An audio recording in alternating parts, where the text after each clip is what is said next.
사준 꿈 몽유도 원도 몽유도 원도에 관한 소설을 시리즈로 꿈 몽유도 원도 그 몽유도 원도가 그려지는 시기 그리고 사라진 꿈 몽유도 원도 임진왜란 때 사라지는 몽유도 원도 그리고 음,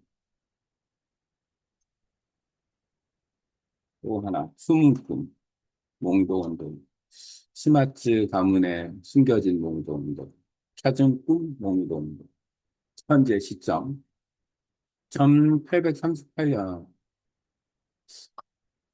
나카야마 미키가 여자라는 것이 이제 처음 알았네. 나카야마 미키가 여자였다. 음, 흥미롭네.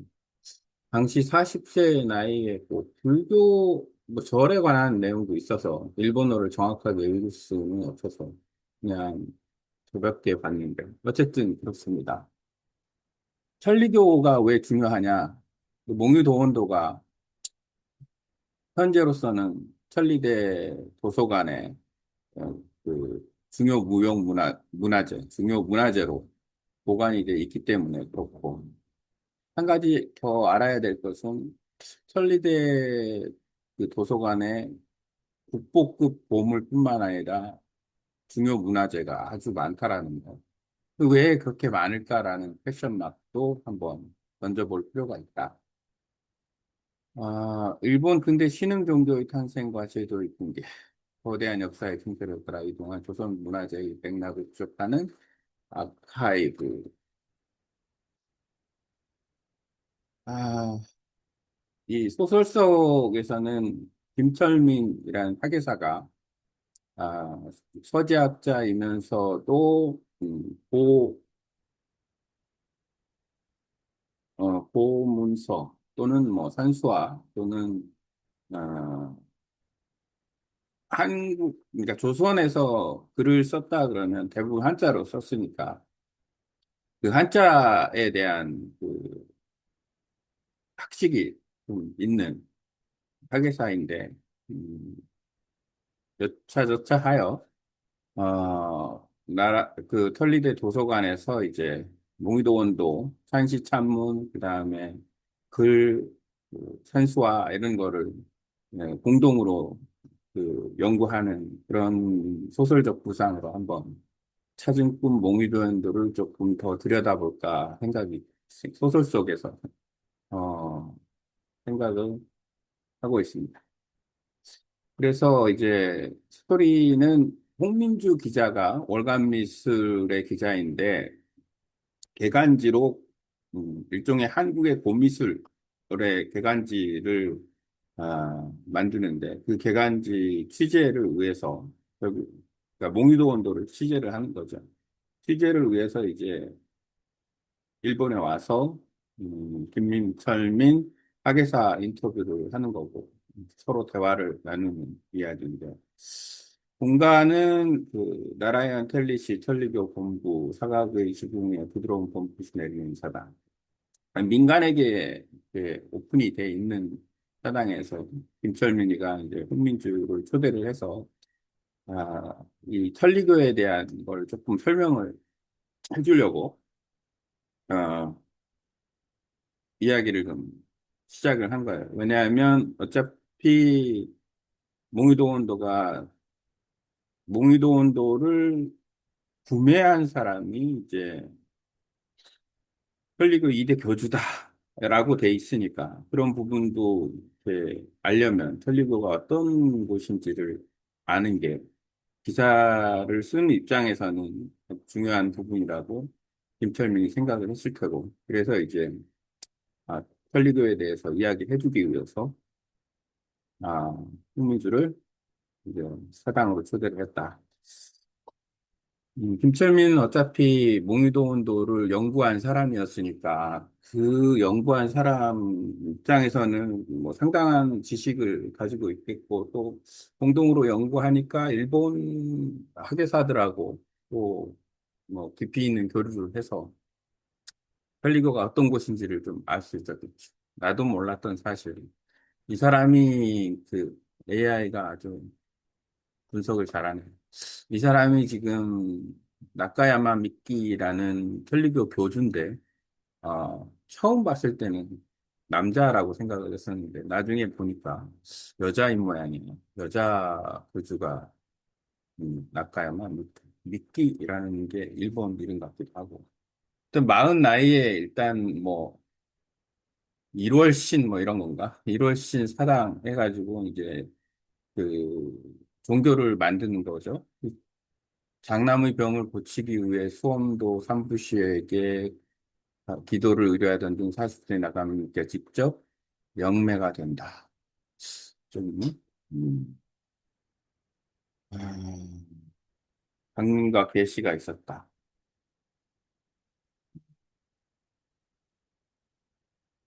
세상 사람들 구제하기 위해서 힘을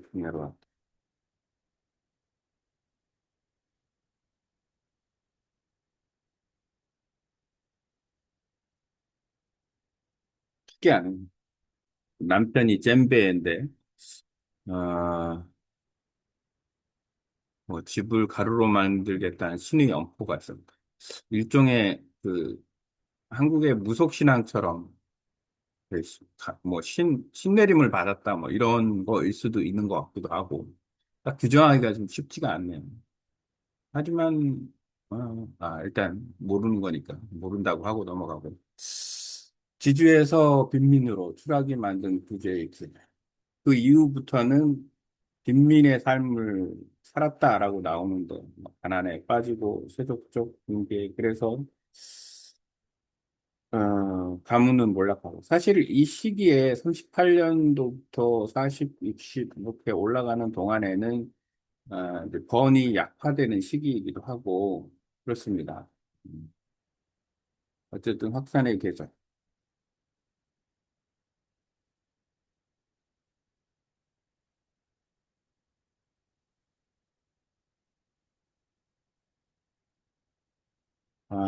이 그 천리대의 그 1900년대 초반의 그 특징 중에 하나가 그 어떤 게 있냐면 외국어를 갖다가 가르치는 그런 특징이 있어요. 이게 포교 활동 때문에 그랬을 수도 있고 아니면은 일본 제국주의 시대 때 뭐 그런 필요가 많아져서 그랬을 수도 있지 않나라는 생각이에요. 특히 이제 한국어, 뭐 중국어, 뭐 동남아 언어라든지 뭐 이런 부분, 그런 부분도 한번 들여다볼 필요가 있다.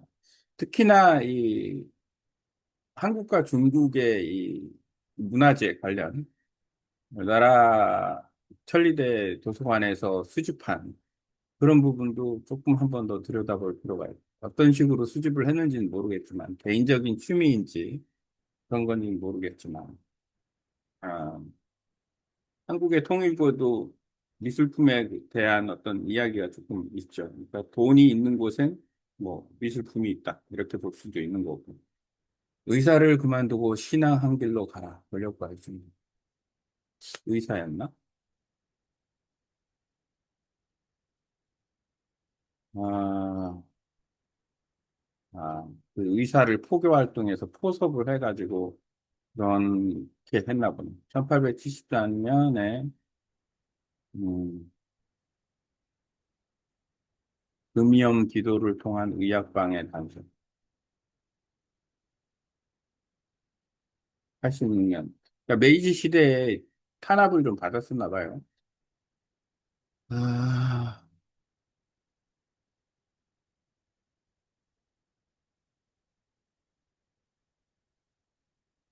뭔 얘기인지 모르겠고. 지바라는 곳이 중심이고, 현재는 120만 명의 신자가 있다. 120만 명이면 적은 숫자는 아니에요. 81개국의 1만 4천 개의 교회 네트워크. 한국에도 아마 천리교가 있지 않을까 생각이 있다라고 생각이 드네요. 눈에 띄게는 아니겠지만, 뭐, 그래, 나름대로 조금씩 하지 않을까. 사실 통일교도 일본에 상당한 교세가 있으니까 그에 그거하고 반대급부로 천리교도 한국에 좀 어떤 영향이 있지 않을까라는 생각은 좀 해봅니다.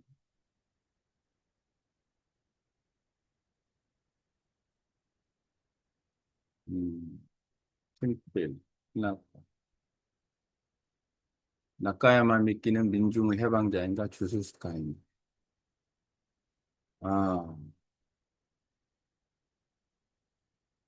어쨌든 뭐, 한 지역을 털리시라는 종교 색채가 강한 도시로 만들었다라는 것 자체는 뭐, 영향력이 그만큼 있다라는 생각이 듭니다.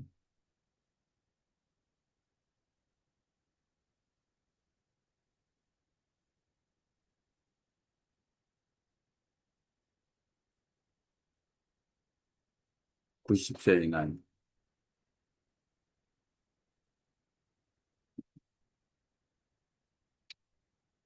음, 그냥 동학과 살짝 비교를 해봤는데, 아, 동학도 사실은 한국의 동학이 지금도 동학 활동을 하죠. 그 일요일마다 예배를 보고 완전히 사라진 게 아니니까 일본 천리교도 있습니다. 그렇습니다.